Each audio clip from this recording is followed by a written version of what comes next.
السلام علیکم ورحمۃ اللہ دوست اور ماما. وعلیکم السلام ورحمۃ اللہ دوست اور Shahnawaz. Welcome to our channel Bisha. Today we are going to read you a story from ہمارا آقا to you. دوستو جیسا کہ آپ جانتے ہیں ہم نے یہ کتاب ہمارا آقا شروع کی ہوئی ہے اور ہمیں امید ہے کہ آپ نے اس کی پہلی جو ویڈیوز ہیں وہ ساری دیکھ لی ہوں گی. اور شاہنواز آج ماما آپ کو جو اس کا پارٹ پڑھیں گی پتہ ہے اس کا کیا ٹائٹل ہے؟ صادق اور امین. صادق کہتے ہیں سچے کو اور امین کہتے ہیں جو امانت کا رکھوالا ہوتا ہے. فار ایگزامپل اگر ماما یا کوئی آپ کو کوئی چیز اور اس کو کہے کہ آپ اس چیز کو لک آفٹر کریں تو آپ اتنے اچھے ہوں کہ کبھی اس چیز میں بددیانتی نہ کریں اور اس کو ہمیشہ حفاظت کے ساتھ رکھیں. اس کو کہتے ہیں امین ہونا. تو دیکھتے ہیں دوستوں کہ اس کے اندر کیا ہے. ٹھیک ہے شاہنواز؟ ٹھیک ہے. بسم اللہ الرحمن الرحیم. پیارے بچوں، جوں جوں اس نوجوان کی عمر بڑھتی جاتی تھی توں اس کی نیکی اور پرہیزگاری میں ترقی ہوتی رہتی تھی. کبھی کسی نے اس لڑکے کو کوئی لو کام کرتے نہیں دیکھا، نہ کبھی کسی نے اس کی زبان سے کوئی جھوٹ بات سنی. اس کا معاملہ ہمیشہ نہایت کھرا ہوتا یعنی کہ مطلب ہے کہ اسٹریٹ ہوتا، کلیئر ہوتا. اور جب وہ کسی سے سودا کرتا تو بڑی نرمی اور خوش اسلوبی سے کرتا، یعنی کہ وہ بہت کائنڈ تھا. کون کائنڈ تھا؟ کس کی بات ہو رہی ہے؟ حضور صلی اللہ علیہ وسلم کی. رفتہ رفتہ اس کی امانت، دیانت اور سچائی کا شہرا سارے مکہ میں ہو گیا اور سب لوگ خود بخود اس کو صادق اور امین کہہ کر پکارنے لگے. اس کی نیکی کی وجہ سے ہر شخص اس کی عزت کرتا اور بڑے بوڑھوں کے دل میں بھی اس کی بڑی قدر و منزلت ہوتی. اب دیکھو شاہنواز، جب کوئی انسان مسلسل نیکی کرتا ہے تو اللہ تعالیٰ اس انسان کی نیکی کو ضائع نہیں جانے دیتا.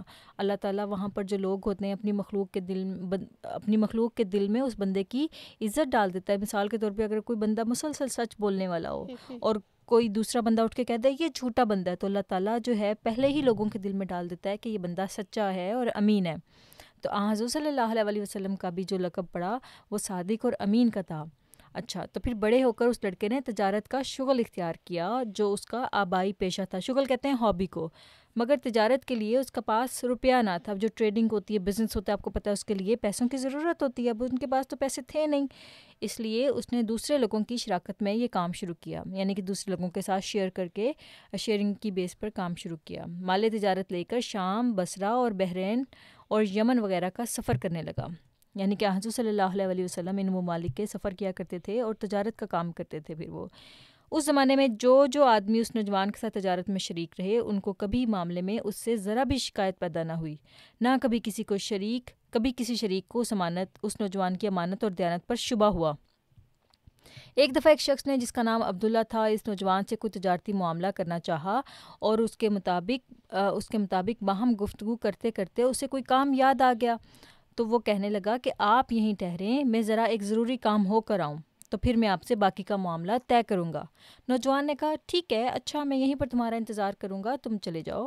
وہ آدمی چلا گیا اور جا کر بھول گیا. اس میں ایک نوجوان تاجر کو وہ بھول گیا کہ میں نے وہاں پر کسی کو ویٹ کرنے کے لیے ٹھہرایا ہوا ہے.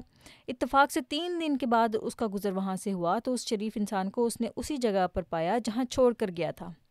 اسے فوراً اپنا وعدہ یاد آیا اور کہنے لگا معاف کرنا، آپ کو نہایت سخت تکلیف ہوئی، اصل میں بھول گیا تھا.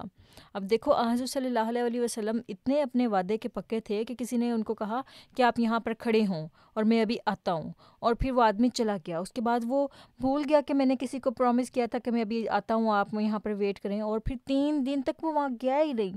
اور بائی چانس 3 دن کے بعد وہ وہاں سے گزرا تو اس نے دیکھا کہ حضور صلی اللہ علیہ وسلم تو اسی جگہ پر کھڑے ہوئے ہیں. اسے فوراً اپنا وعدہ یاد آیا اور کہنے لگا معاف کرنا، آپ کو نہایت سخت تکلیف ہوئی ہے، دراصل میں بھول گیا تھا. اس پر نوجوان نے بڑی نرمی سے صرف اتنا فرمایا کہ میں یہاں 3 دن سے تمہارا منتظر ہوں.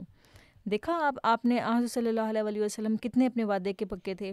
صادق اور امین کے خطابات قوم نے میرے آقا صلی اللہ علیہ وسلم کو اس وقت دیے تھے جب وہ جوان تھا، یعنی کہ حضور صلی اللہ علیہ وسلم کو لوگ بچپن ہی سے جانتے تھے اور ان کی عین جوانی کے وقت میں ان کو یہ لقب ملے تھے. یہ دونوں خطاب وَلَقَدْ لَبِثْتُ فِيكُمْ عُمْرًا مِّن قَبْلِهِ أَفَلَا تَعْقِلُونَ کے دعوے کی روشن دلیل تھے. اس آیت کا مطلب یہ ہے کہ نبوت کے بعد حضرت صلی اللہ علیہ وسلم نے اپنی قوم سے فرمایا کہ میں نے تم میں ایک لمبی عمر گزاری ہے، کیا اس وقت تک تم میری پاکی، میری نیکی، میری سچائی اور میری دیانت کے متعلق تم میں سے کسی کو شبہ ہوا؟ تو جب میں نے اپنی جوانی اپنی ایسی پاکیزگی اور سچائی کے ساتھ تمہارے اندر گزاری تو کیا اب میں بوڑھا ہو کر خدا پر جھوٹ بولوں گا؟ کیا تم میں اتنی معمولی بات کے سمجھنے کی بھی عقل نہیں؟ اگر قوم آپ کو سچا اور راست باز نہ سمجھتی تو صادق کا خطاب کیوں دیتی؟ اگر آپ کو دیانتداری اور امانت میں کامل نہ جانتی تو امین کے نام سے کیوں پکارتی؟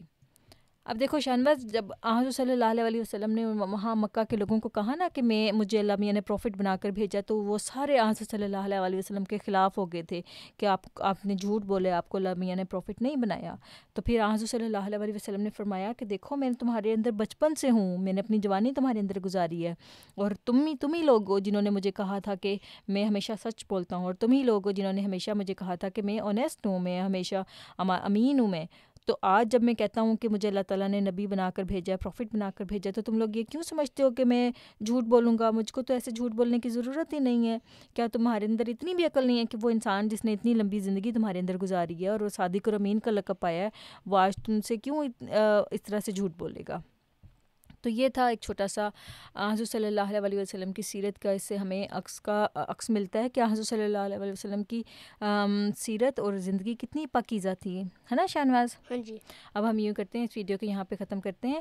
آپ یوں کریں کہ درود شریف سنائیں، ٹھیک ہے؟ پھر ہم انشاءاللہ دوستو اس ویڈیو کو کنٹینیو کریں گے، اس واقعے کو، اس کتاب کو کنٹینیو کریں گے ہم اپنی آنے والی ویڈیوز میں۔ تب تک کے لیے اللہ حافظ۔ ڈونٹ گیٹ سبسکرائب اور چینل درود شریف بیٹے، درود شریف سنائیں۔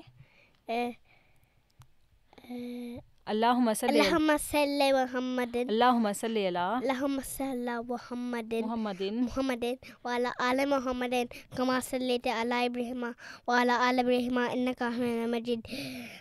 اللہم اللہم بارک علی محمد محمد علی محمد وعلی آل محمد کما صلیت علی کما بارکتا کما بارکت علی ابراہیم وعلی آل ابراہیم انک حمید مجید۔ اللہ حافظ۔ Don't forget subscribe our channel۔ اللہ حافظ دوستو۔